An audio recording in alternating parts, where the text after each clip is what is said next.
ఇక్కడ మన రాజధానిలో బ్రతుకు తెరువు కోసం వచ్చి నేను ఇక్కడ ఇల్లు కట్టుకున్నా అంటే అన్నీ ఇక్కడి నుంచి ఇల్లు పీక్కుని వెళ్ళాను కదా అక్కడికి. ఇక్కడ ఇల్లు ఇక్కడే ఉంటది, అక్కడ ఇల్లు అక్కడే ఉంటది. అక్కడ అవసరం ఉంటే అక్కడ పని చేసుకుంటాం, ఇక్కడ అవసరం ఉంటే ఇక్కడ పని చేసుకుంటాం. అట్లా కుదరదులే, ఓటేయడానికి అవకాశం లేదు. కానీ నువ్వు అనుకుంటావు ఇవన్నీ అతి తెలివితేట మాటలు. ఓటు 2 చోట్ల ఉంది, ఓటేసేస్తున్నా అంటే ఇప్పుడు అంతా కూడా ఆధార్ కార్డు వచ్చేసింది, క్యాన్సిల్ అయిపోయింది, ఎప్పుడు క్యాన్సిల్ అయిపోయింది. ఇంకా తెలివి తక్కువగా బతుకుతున్నారు ఎవరంటే వైఎస్ఆర్ కాంగ్రెస్ పార్టీ నాయకులు. ఎందుకు తెలివి తక్కువ బతుకుతున్నారంటే అన్ని తప్పుడు మాటలు, తేలిక మాటలు మాట్లాడుతూ బతుకుతూ ఉంటారు. ఏదేమైనా ఇప్పుడు ఇంత సుదీర్ఘకాలం 60 సంవత్సరాలు కలిసి ఉన్నాం. ఇక్కడ ఆస్తులు ఉంటాయి, ఇళ్ళుంటాయి, బాధ్యతలు ఉంటాయి, బంధాలు ఉంటాయి. దీని గురించి ఏడ్చేవాడికి ఏడుస్తూనే ఉంటాడు. కాబట్టి అక్కడ ఏం చేస్తున్నాం మనం, అక్కడ మనం పదవి సంపాదించడానికి మనం పని చేస్తున్నామా లేదని ఇది ఆలోచించాలి. కానీ అక్కడ ఇల్లు ఉన్నాయని ఏడుస్తారండి బాబు. ఇంత నీచంగా ఏడ్చే వాళ్ళని దరిద్రులు, దుర్మార్గులు, ఇంకా చెప్పాలంటే గట్టిగా మాట్లాడాలంటే ఎదవలు అంటారు, బాధ్యత లేని ఎదవలు. కాబట్టి అలాంటి తేలిక మాటలు మాట్లాడే వాళ్ళ వ్యక్తుల్ని, అలాంటి దరిద్రుల్ని పట్టించుకోవాల్సిన అవసరం లేదు. కాబట్టి నేనేమంటానంటే వాళ్ళు రాజకీయంగా బలపడాలని ఎన్నో ఎత్తులు వేస్తున్నారు.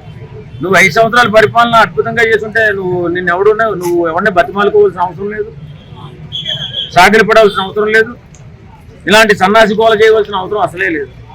నేనేమంటా, నువ్వు పరిపాలన చక్కగా చెయ్యి, పని బాగా చెయ్యి. ఇప్పుడు ఒక వ్యవస్థలో ఉద్యోగం చేస్తుంటే నువ్వు పని బాగా చేస్తే నీకు ప్రమోషన్ వస్తుంది. రాజకీయాలలో కూడా అంతే.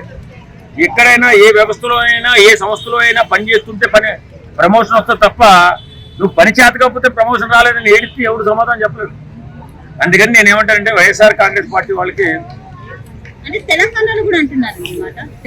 ఏముంది రాజకీయం. తెలంగాణలో లేవా విసుపురుగులు. ఈ మధ్య బయలుదేరింది కవిత అని కొత్త పార్టీ పెట్టామే, మరి ఏం మాట్లాడుతుంది? ఆంధ్ర వాళ్ళు పంపించేస్తుందంట. ఆంధ్ర వాళ్ళని పంపించేది, గుజరాత్ వాళ్ళని పంపించేది, ఇతర రాష్ట్రాలందరూ పెట్టుబడి పెట్టే వాళ్ళందరినీ పంపించేస్తారు. చిప్పట్టుకుని అడుక్కుంటుందా ఏమ్మా? చిప్పట్టుకుని అడుక్కుంటుందా? ఇష్టానుసారంగా 10 సంవత్సరాలు పరిపాలన చేసి ఇష్టానుసారంగా దోపిడీలు చేసి 100 కోట్లు, 1000 కోట్లు, లక్షల కోట్లు దోసేసి తెలంగాణ ప్రజలను అన్యాయం చేసేసి వేళ పెద్ద పెద్ద మాటలు మాట్లాడుతుంది కవిత గారు. ఏవో పెద్ద పవన్ కళ్యాణ్ ఎందుకు ఇక్కడ ఏం పని అంటే నీలా దోపిడీ చేసేస్తే ఉండాలి ఇక్కడ. కాబట్టి ఏదైనా పవన్ కళ్యాణ్ లాంటి వ్యక్తి గురించి మాట్లాడేటప్పుడు బాధ్యతతో మాట్లాడాలి.